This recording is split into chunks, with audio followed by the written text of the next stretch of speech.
Hi, y'all. Middle of the night video number 5. I'm going to look at the calendar.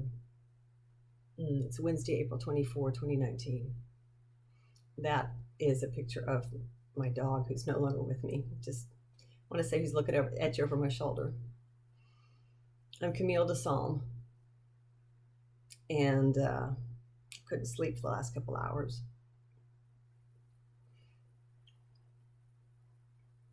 Sat and meditated just a few minutes ago. And I was thinking about something that I found out about myself while working, I think last week, with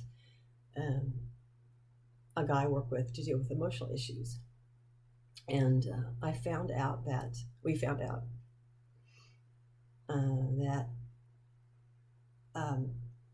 the teenage part of me who had gone through, I went through a couple of years of abuse in my early teens. And the last piece of abuse, for some reason, I interpreted as love. I remember someone wrote in the Facebook group I'm in, for Kyle sees absolutely everything past. She wrote about some hideous abuse she went through. And one of her abusers treated her really well, and the others didn't. I mean, one of them actually interacted with her in a variety of ways, like playing cards with her, talking with her. But he was also sexually abusive. And she had interpreted that as love also.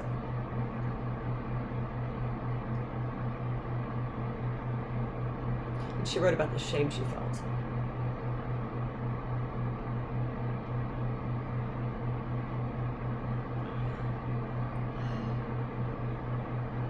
I hope she doesn't feel that anymore. Nothing shameful about how she interpreted the kindest treatment that she had between all those men as love from that one man. Well, so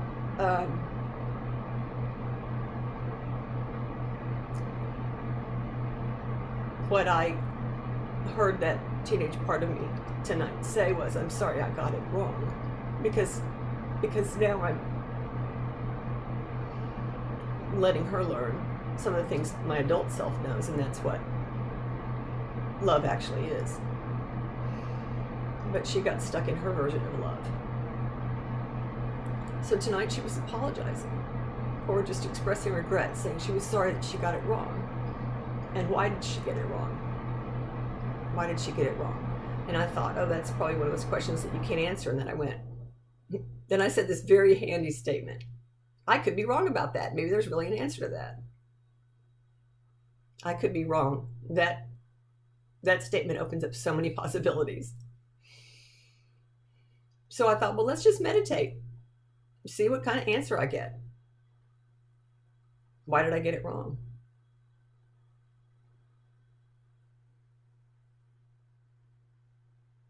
Well, I didn't get it so much wrong as I got it that interpreting that act as love and that closeness as love.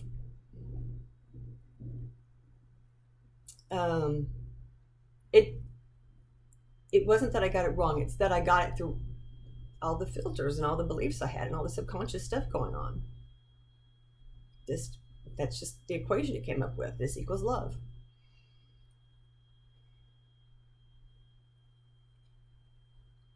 Well, that's pretty relieving to realize. Yeah. And then maybe just because she was stuck in regrets, I got upset, or she got upset. She being that aspect of me that is still in me, that is the memory or the stored experience. And she was so sorry that she interpreted that as love, because she thought she'd caused me pain for decades, So this was 46 years ago, 45 years ago. Decades of pain and bad decisions.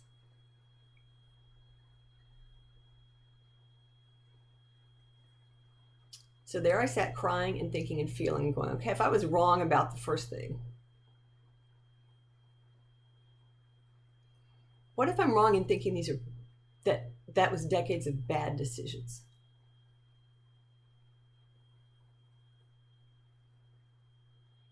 I'm not going straight to the flip side to say they were good decisions. I'm going to say maybe they weren't bad decisions. Maybe they were, oh, we've heard this before.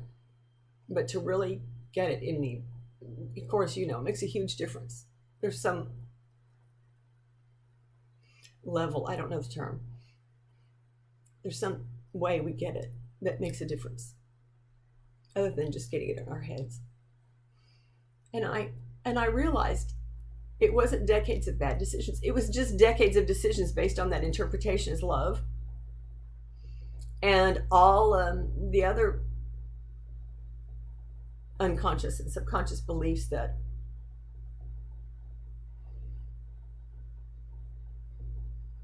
make up our ego or what, I don't know.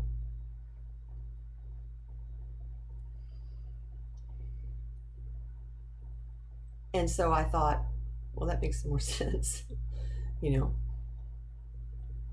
wasn't decades of bad decisions. It was just decades of decisions based on me trying to do my best with what I was, how I was.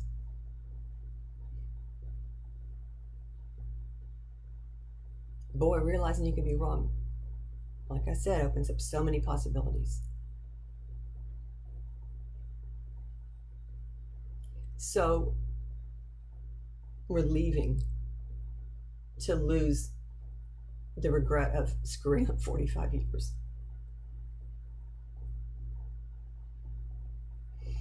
Man.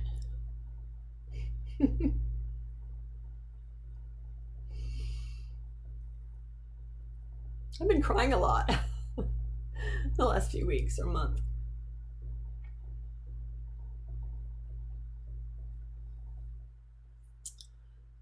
Kyle Cease in an online chat call last week was talking about when you leave a place, you're going to another place. Let's say you're moving. Pick any two places, right? You're leaving this place. For you're on your journey, and for a long time you're full of regrets and sadness and grief for what you're leaving. And at some point it shifts. And you start to feel a little more okay. And you start to get excited about where you're going. Well, I'm somewhere in here in the last few weeks. I can feel a lot of things have dropped, maybe. And I'm somewhere in, like yesterday, I was in the excitement part. And today I'm back a little bit in the regret. And that's all right. Yeah, it is. Back to that 15-year-old part of me. Because, we do this to ourselves. Then she started apologizing for causing me pain, for having me think that I'd screwed up about not everything, but let's say about major relationships and about love for 45 years. She was regretting that she'd been thinking all those decisions were, not all, but a lot were bad, or she was regretting that.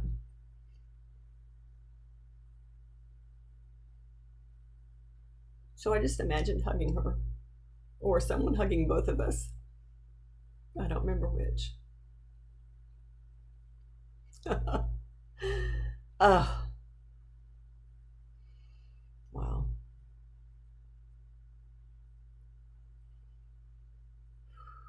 Well, I wonder what'll happen next.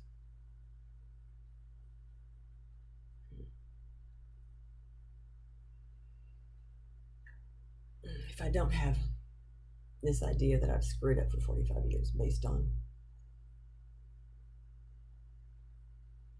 being abused and how I interpreted it. What is going to change?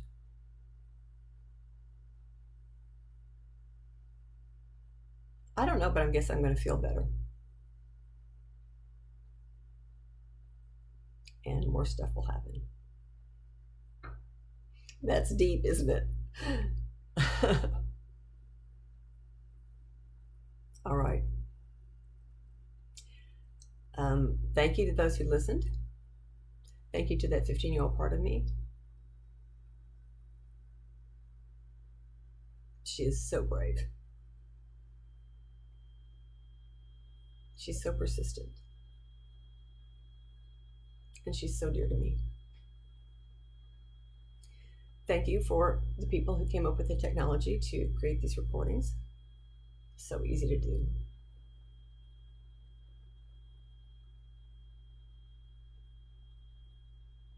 So that we can see and hear each other in our rawness, in our awkwardness, in our, I don't usually use this phrase, in our truth. Sometimes in our not quite truth when we're grasping for it and haven't let it just bubble up in us or fall into us. Yeah. Well, you can probably tell. I think I'm going to go cry more, and maybe it's just going to be out of relief. Yeah. All right. That's it. See you another night. Good night.